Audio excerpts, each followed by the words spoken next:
मैं हूं समीर। आप देख रहे हैं समाज की खबरें हिंदी टीवी न्यूज। जैसे कि आप जानते हैं कि ये न्यूज एजेंसी हमारे साथ कई चैनल्स के लोग जुड़े हुए हैं जो अलग अलग तरह की खबर चलाते हैं, और हमारे चैनल के साथ कई सौ पत्रकार भी जुड़े हुए हैं जो हर जगह से पत्रकारिता करते हैं। हम जनता से भी आह्वान करेंगे कि अगर उनके एरिया में कुछ भी गतिविधियां होती हैं या इलीगल कुछ उनके साथ होता है तो उस तरह की वीडियो बना के हमें दे सकते हैं, हम चलाएंगे हमारे चैनल पर। और हमारे साथ हम आपको बता दें कि कई एडवोकेट्स भी जुड़े हुए हैं जो आपकी समस्याओं को लेकर आपका निवारण करेंगे, आपकी समस्याओं को लीगल तरीके से सॉल्व भी करने की कोशिश करेंगे। तो चलते हैं आज की खबर की तरफ। सदन में माननीय शिक्षा मंत्री जी भी हैं, और आज जब हम लोग शिक्षा के बारे में बात कर रहे हैं तो बाबा साहब डॉक्टर भीमराव अंबेडकर जी को याद करना बहुत आवश्यक है।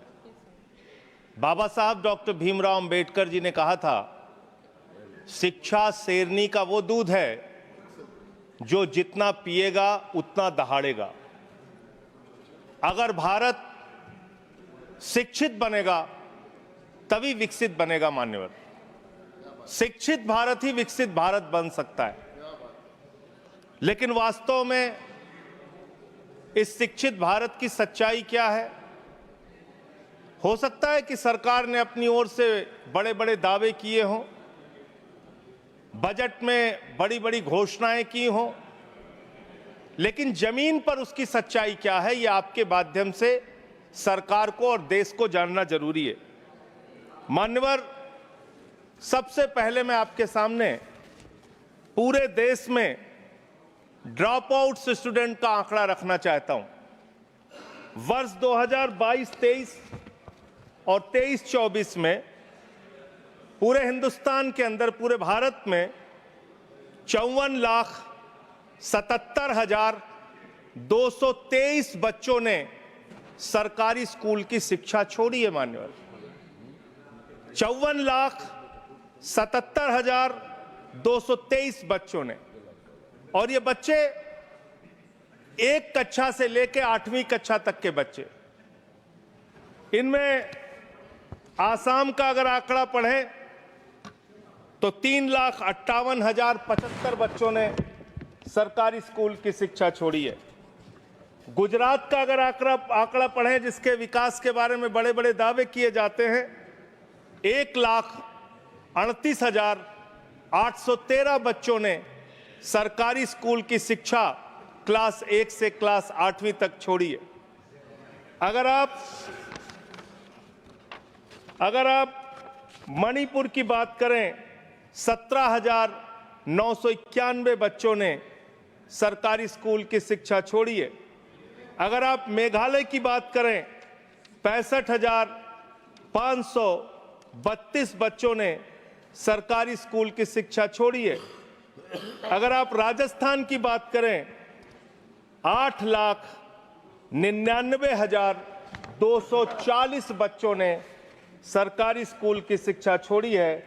और अगर आप उत्तर प्रदेश की बात करें तो 7,41,626 बच्चों ने सरकारी स्कूल की शिक्षा छोड़ी है। दिल्ली का आंकड़ा मैं जान रहा था कि हमारे भाई दिल्ली का आंकड़ा जरूर पूछेंगे, इसलिए बोलना जरूरी है। दिल्ली का आंकड़ा, दिल्ली में वर्ष 2022-23 और 23-24 का मिला के अगर आप आंकड़ा देखेंगे, इनका ही आंकड़ा है सरकार का, मैं चाहता हूं पढ़ भी लेंगे हमारे साथी। 7,000 बच्चों ने सरकारी स्कूल की शिक्षा छोड़ी है।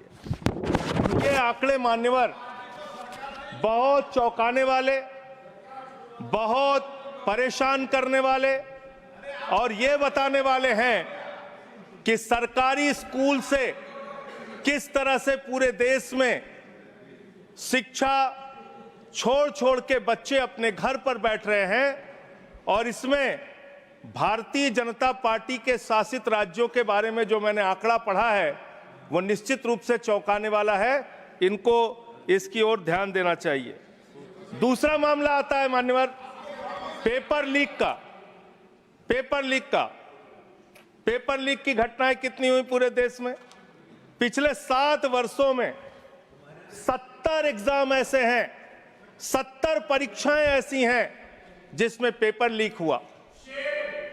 परीक्षाएं मान्यवर, कितने परिश्रम से एक कांस्टेबल की परीक्षा के लिए एक बेरोजगार नौजवान अपनी तैयारी करता है, कितने परिश्रम से एक क्लर्क की नौकरी के लिए, एक पीसीएस आईएएस की नौकरी के लिए, कितने परिश्रम से अपने घर की जमीन बेच के एक नौजवान परीक्षा की तैयारी करता है, लेकिन पेपर लीक हो जाता है। कहीं मेडिकल में दाखिला लेना हो, उसके एग्जाम में, नीट की परीक्षा में पेपर लीक, कहीं नौकरी के लिए कोई परीक्षा दे रहे हैं, क्लर्क की, कांस्टेबल की, उसके पीछे पेपर लीक। ये पेपर लीक की घटनाओं के लिए कोई राष्ट्रीय नीति, कोई राष्ट्रीय कानून बनाने की आवश्यकता है, जिससे पेपर लीक की घटना रोकी जा सके। मैं पेपर लीक से प्रभावित होने वाले छात्रों की संख्या अगर पढ़ूंगा तो पूरे सदन को इसके बारे में अफसोस होना चाहिए। आपका आंकड़ा है 1,70,00,000 नौजवान ये पेपर लीक की घटना से, हमारे बच्चे बच्चियां, छात्र छात्राएं, बेरोजगार नौजवान प्रभावित हुए हैं। और इसमें क्या घोटाला हुआ है? आप जिसको परीक्षा कराने का ठेका देते हैं, उत्तर प्रदेश में 69,000 कांस्टेबल की भर्ती के लिए आपने ठेका दिया ईडू टेस्ट नाम की एक कंपनी को। विनीत आर्या नाम के व्यक्ति की एक कंपनी है, जिसका भारतीय जनता पार्टी के नेताओं से गहरा रिश्ता है। और इसमें यह पाया गया कि 69,000 कांस्टेबल की भर्ती में इस कंपनी ने पेपर लीक कराया, घोटाला किया, गड़बड़ी किया, इसको ब्लैकलिस्ट किया गया। जांच एजेंसियों के सामने यह आदमी प्रस्तुत नहीं हुआ और इसके बाद इसी कंपनी को बिहार में भी एग्जाम कराने का ठेका दे दिया गया। यह आपका प्यार है, आपको छात्रों के, नौजवानों के भविष्य से कोई लेना देना नहीं है। आपको सिर्फ और सिर्फ अपने दोस्तों को, अपने मित्रों को फायदा पहुंचाने का काम करना है। तीसरा जो आंकड़ा है वो आंकड़ा है आपके अलग अलग योजनाओं में जो आपने खेल किया है, और ये खेल समझना बहुत जरूरी है। आपने एक स्कीम शुरू किया, एससी, एसटी, ओबीसी के बच्चों को छात्रवृत्ति की स्कीम, उनको स्कॉलरशिप देने की स्कीम। इसका नाम रखा प्रधानमंत्री उच्चतर शिक्षा प्रोत्साहन स्कीम। इतना लंबा भारी भरकम नाम पढ़ के आदमी का सीना चौड़ा हो जाता है, जैसे प्रधानमंत्री जी एससी, एसटी, ओबीसी के लिए कोई बहुत क्रांतिकारी कदम लेके आए। इस योजना में क्या किया आपने?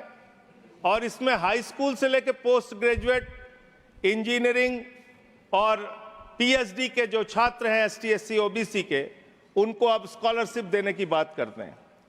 इसमें आपने 2023-24 में 98 करोड़ रुपए खर्च किया। 2024-25 में इस स्कीम को बढ़ा के आपने 1558 करोड़ रुपए बजट में निर्धारित किया।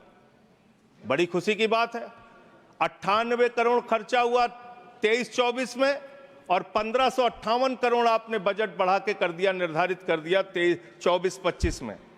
फिर आप रिवाइज्ड बजट लेके आते हैं, संशोधित बजट लेके आते हैं। ये 1558 करोड़ की स्कीम घटा के आपने इसको 1000 करोड़ कर दिया। 1000 करोड़ करके 24-25 में इसको 1000 करोड़ किया, यानी कि इसी स्कीम में आपने 35% एससी, एसटी, ओबीसी को मिलने वाली स्कॉलरशिप का पैसा कम करने का काम किया। दूसरी स्कीम आपकी है PM rising India, PM Shri scheme. इसका भी बड़ा ढोल पीटते रहे आप। पीएम श्री स्कीम में 23-24 में 1215 करोड़ रुपए आपने खर्च किया। 24-25 में इस स्कीम में आपने 6050 करोड़ रुपए निर्धारित कर दिया। और जब आपने इसको बढ़ाया तो यह प्रस्तुत किया कि हमने इस स्कीम में, प्रधानमंत्री श्री स्कीम में, हम देश के स्कूलों का कायाकल्प करेंगे, शानदार स्कूल बनाएंगे। और इसका बजट देखिए, हमने बढ़ा के 6050 करोड़ कर दिया। फिर 24-25 में ही आप इसके लिए रिवाइज्ड बजट लेके आए और इसमें करीब करीब 1500 करोड़ रुपए आपने घटा के इसको रिवाइज बजट में 4,500 करोड़ रुपए कर दिया। करीब करीब 25% बजट आपने पीएम श्री स्कीम का कटौती कर दिया। फिर 25-26 में इसको 7,500 करोड़ कर दिया। फिर आप एक स्कीम लेके आए, प्रधानमंत्री उच्चतर शिक्षा अभियान। इस स्कीम के अंदर 23-24 में आपने 186 करोड़ रुपए खर्च किया। 24-25 में फिर इसको बढ़ा के आपने 815 करोड़ रुपए कर दिया। फिर इसी साल 24-25 में आप रिवाइज बजट लेके आए, जिसमें आपने 920 करोड़ रुपए यानी कि करीब करीब 50% इस बजट का भी पैसा कम कर दिया। और फिर 25-26 के लिए 815 करोड़ रुपए जो 24-25 में किया था, वही आपने 25-26 के लिए कर दिया। यानी कितना खेल शिक्षा के नीति के साथ, शिक्षा के लिए निर्धारित बजट के साथ, कितना बढ़िया खेल किया आपने। एक बार आप बजट निर्धारित करते हैं, फिर संशोधित करते हैं, फिर वही बजट दोबारा अगले साल घोषित करते हैं। ये इस देश के शिक्षा व्यवस्था के साथ आप मजाक नहीं कर रहे तो और क्या कर रहे हैं। फिर आपने एक समग्र शिक्षा, जिसकी आजकल बहुत चर्चा पूरे देश में है, इस समग्र शिक्षा अभियान में आपने 23-24 में 32,830 करोड़ रुपए खर्च किया। और फिर 24-25 में आपने इसको घटा के, इसको बढ़ा के 37,500 करोड़ किया। फिर रिवाइज बजट लेके आए आप।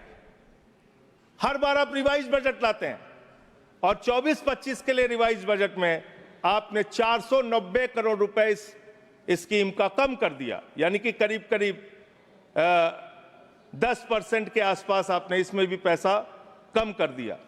अब आइए 25-26 में आपने फिर इसी स्कीम में 41,500 करोड़ रुपए का आपने बजट निर्धारित किया। एक और मिड डे मील की चर्चा बहुत ज्यादा होती है सर। मिड डे मील, प्रधानमंत्री पोषण शक्ति निर्माण, इतना बड़ा बड़ा भारी भारी नाम दिया जाता है सर। आदमी को लगता है कि जैसे इस मिड डे मील की स्कीम का नाम सुनेंगे, आपके अंदर वैसे ही शक्ति आ जाएगी प्रधानमंत्री का नाम सुनते हुए। इस स्कीम की हकीकत सुनिए। इस स्कीम के अंदर आपने 8,458 करोड़ रुपए 23-24 में खर्च किया। फिर 24-25 में इसको बढ़ा के 12,467 करोड़ रुपए किया। फिर इसी साल 24-25 में ही आप रिवाइज बजट लेके आए, संशोधित बजट लेके आए, और इस स्कीम का पैसा आपने 2,467 करोड़ रुपए घटा दिया। मिड डे मील का पैसा आप घटा रहे हैं, मिड डे मील के पैसे में आप कटौती कर रहे हैं। आपकी सरकार को शर्म आनी चाहिए। बच्चों के मिड डे मील का पैसा भी आप लोग पूरा नहीं देते, और करीब करीब 19% पैसा आपने मिड डे मील का कम कर दिया। मेरा आपसे ये कहना है मान्यवर, कि आज जिस तरीके से आप इस देश की शिक्षा व्यवस्था के साथ खिलवाड़ कर रहे हैं, इतिहास के साथ भी छेड़छाड़ आप कर रहे हैं। आजकल बड़ी चर्चा औरंगजेब की पूरे देश में चल रही है। मैं चाहता हूं कि जितने भी मुगल क्रूर शासक हैं, उनके बारे में इस देश के अंदर पढ़ाया जाए। लेकिन इसके साथ साथ अंग्रेजों ने 200 साल तक हिंदुस्तान को गुलाम बना के रखा। जो लोग जलियांवाला बाग कांड के लिए जिम्मेदार हैं, जो क्रूर अंग्रेज शासक शहीद आजम भगत सिंह को फांसी पर चढ़ाने के लिए, शहीद सुखदेव, शहीद राजगुरु, शहीद अशफाकुल्लाह, शहीद राजेंद्र लाहिड़ी, शहीद राम प्रसाद बिस्मिल, शहीद खुदीराम बोस को फांसी पर चढ़ाने के लिए जिम्मेदार हैं, उन अंग्रेजों के क्रूरता के बारे में भी, उनके शासनकाल के बारे में भी इतिहास के अंदर आप पढ़ाइए। लेकिन जब आप उसको पढ़ाएंगे तो आपको बताना पड़ेगा कि कौन सी वो संस्था थी जिसने तिरंगे झंडे का विरोध किया, कौन सी वो संस्था थी जिन्होंने अंग्रेजों की दलाली और गुलामी करने का काम किया, कौन सी वो संस्था थी जिसके नेता ने अंग्रेज गवर्नर को चिट्ठी लिखा था 1942 के आंदोलन में कि इस आंदोलन को कुचल देना चाहिए। पढ़ाना चाहिए इतिहास। इस देश के नौजवानों को यह इतिहास पढ़ाना चाहिए कि कौन से वो नेता थे जिन लोगों ने क्रांतिकारियों का विरोध करके और उस जमाने में मुस्लिम लीग के साथ 3 राज्यों में सरकार बनाने का अपराध किया था। ये सारा का सारा इतिहास हिंदुस्तान के लोगों को पता होना चाहिए, जिससे हम मुगलों की क्रूरता के बारे में भी जान सकें और अंग्रेजों के शासन काल में अंग्रेजों का साथ देने वाले संगठन की सच्चाई भी इस देश के लोगों को पता चलनी चाहिए। बहुत बहुत धन्यवाद मान्यवर, आपने मुझे बोलने का। क्या आपका एनजीओ है और काम करने के लिए डोनेशन चाहिए, लेकिन 12 ATG सर्टिफिकेट नहीं होने की वजह से डोनेशन नहीं मिल पा रहा है?